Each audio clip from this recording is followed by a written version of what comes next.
case nobody asks a question.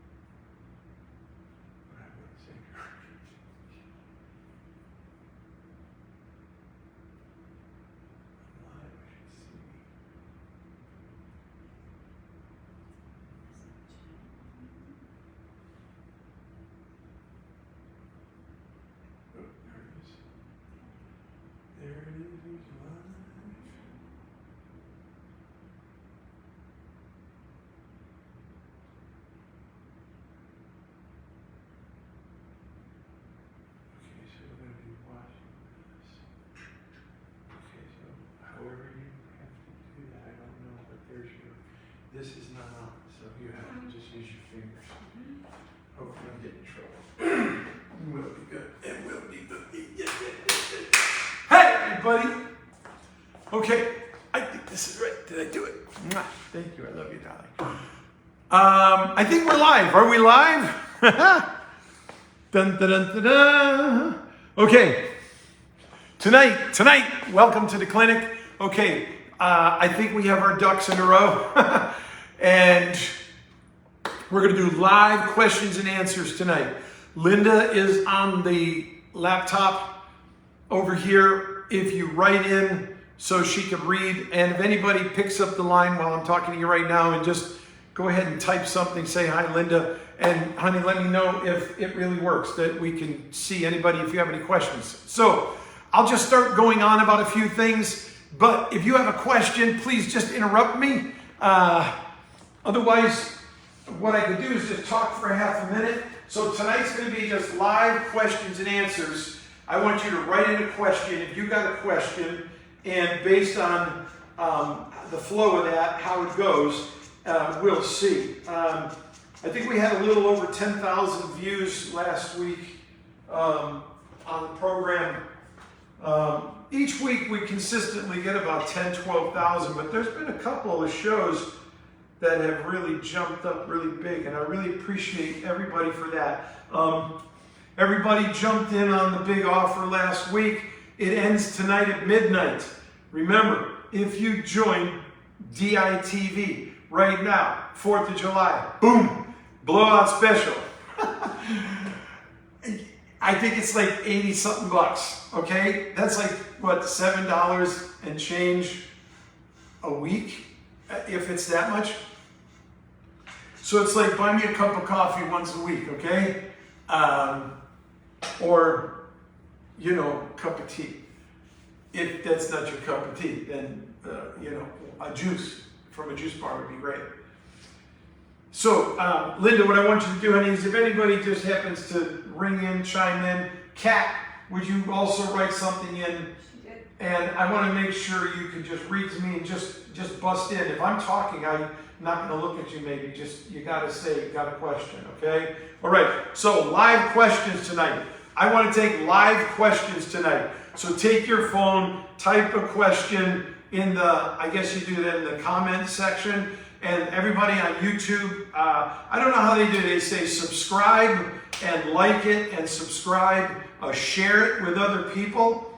And for those of you, if you get any real value from what I'm teaching, I want you to understand that this is exactly what I am doing to provide the best I can. And then from whatever I receive, gifts, offerings, whatever it may be, through teaching this, that's how I support and fund all of my missions work and the things I've been doing for many plus 40-something years. So it all comes from because I teach you. So I am utmost grateful to you. Let's look at an 8-ball break for a minute, okay? So here's the thing. When are you on offense and when are you on defense when you're playing 8-ball? How do you know if you should choose solids or stripes just because you could see an easy shot or an open shot? How can you set your opponent up for the possibility of forcing them to pick and choose to shoot what you want them to have, but then you're in control. So 8-ball is a really fun way of playing competition combat 8-ball. 8-ball almost in the side pocket, I guess, here. Basically 5 questions to determine if you're on offense or defense. Is the table clear of complex clusters? Is the 8-ball open and accessible to win? Can I see an open shot to get started? From that shot, can I see a pattern and I could run out? And finally, question number 5, do I have the confidence I could run that pattern? If you could say no to any one of those questions, you're on defense. You just determine whether or not you want to choose the suit first and then play defense, or you want to put your opponent in such a way where they'll take that one that you wanted them to take, then they'll start knocking soldiers off the table, and then they don't run out. So you have to have some measure of a mind for who you're playing. What level are you playing at? And then what level are you capable of playing at? And make that determination from there. You know, with the right conditions and the right shot making skills, pretty much virtually any rack could be run out. So with that said, to determine is the table clear of complex clusters, in any case where you have great mastery of the cue ball, you can break open clusters. So what is a cluster to you may not be a cluster to another person. But as an example, this 5-ball is clearly capable of going in this pocket. I have these 3 balls all within the vicinity of each other here, and they're not really necessarily in a cluster, depending on whether they're my suit or not, and to what degree this 7-ball is going to become an issue. So they may be, but a complex cluster doesn't have to mean they're all tied together. They could be separated considerably. And so that's a part of what goes into that consideration of what is a complex cluster. Could be something that's just being blocked along the rail here, and one ball can't get past the other because that'd be what you needed. You got a stripe here, you got a solid here. If you're going to be stripes, that's technically a complex cluster because you're in a tough position with that 7-ball blocking right now. The 8-ball being open and accessible to win, that's pretty clear when it is. And then to determine if you have an opening shot, and then from that shot, read a pattern.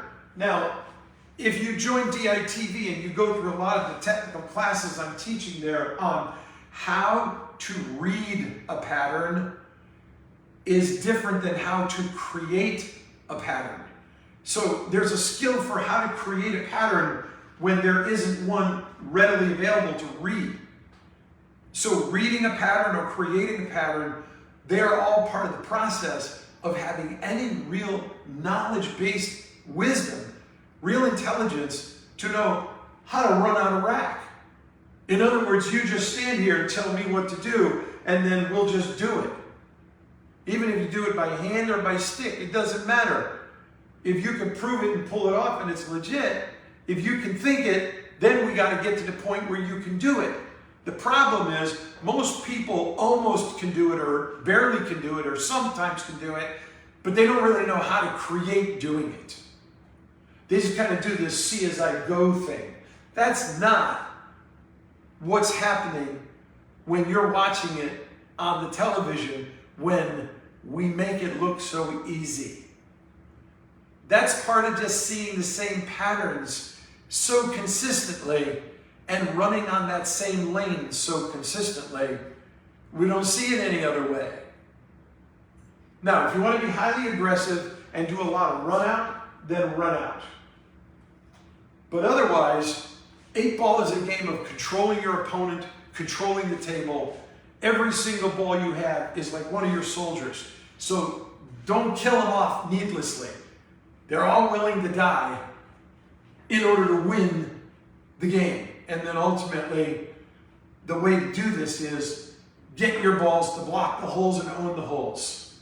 Let your opponent run some balls out. And if they can't run out, then use your living guys to constantly force them into difficult kicking conditions or jumping conditions where you can capture ball in hand and continue to move the table so everything, by the time you're ready to go, it's all dunk shots. They're just going to fall in and then boom, the 8-ball, and it was effortless. But the whole time, your opponent couldn't run out because they were too busy being blocked by what you're doing. That's how you control 8-ball. So, with those 5 questions, is the table clear of complex clusters? Is the 8-ball open and accessible to win? Can I see an open shot? Do I see a pattern I can run out from that? Do I have the confidence I can run that pattern? If you could say yes, you're on offense. No to anything, you're on defense, and it's time to put that away. Okay? Now, I really feel like that was really a lot to cover. Maybe we do questions and answers another time. Can we kind of put a hold on questions and answers and write back and tell everybody, hey, thank you, but. Here's the thing. A lot of you 8-ball players, okay? Don't be so fast and aggressive just start banging balls and running and making balls. Because it really always comes down to that last 1 or 2 that are left over before you got to get to the key ball, to the winning ball, and be able to do it while you're still navigating around what your opponent has going on. So when you run out, you do it because you're confident we're ready to go. You have clear yeses across the board. Otherwise, take your time, play strategic, play army, own the holes, control your opponent, keep them in the chair, in and out of the chair, giving you ball in hand. Don't be in a rush to play 8-ball. Play 8-ball like you're playing chess. Play army, play risk, play these good combat games where you get to think. Because 8-ball is a thinking game. Many times you've heard me say you need to shoot the right shot and you need to shoot the shot right. 8-ball is the ultimate of that for every shot. When you have more than one selection on the table you could choose from, you have the option of choosing the right one and the wrong one. And then whichever one you chose, you have the point of either shooting it right or shooting it wrong. So that being the case, 8-ball gives you such a window of the ability to think and manipulate your opponent. Just watch them get aggravated right there in front of you, and you're doing it intentionally. That's why I love 8-ball, because I just love the fact that you can instigate anybody in any way you want to manipulate that goings on according to how much fun you want to have or what is your flavor of fun. So don't just be a hothead who has to try to go running through 6 balls and then you can't get out. Yeah, that's you. Yeah, you know that. And it's 99 out of every 100 players. But the fact is, everybody, if you just do what I'm talking about, play it back, hear it over again. Play 8-ball like you're playing army, like you're playing chess. Thinking a few moves ahead. Being strategic. Don't kill your men for any other reason you want. Just do it when they're all ready to go at the last hurrah. Okay? All right. Aim straight, shoot straight, split the pockets. That's the drill instructor way. And hey, this week I'm heading up to Quincy, Illinois for the 2025 summit. The BCA, the PBIA, Professional Billiard Instructors Association, the ACS, the American Cue Sports, all the top best pool instructors that are really worth learning from anywhere around the country and around the world.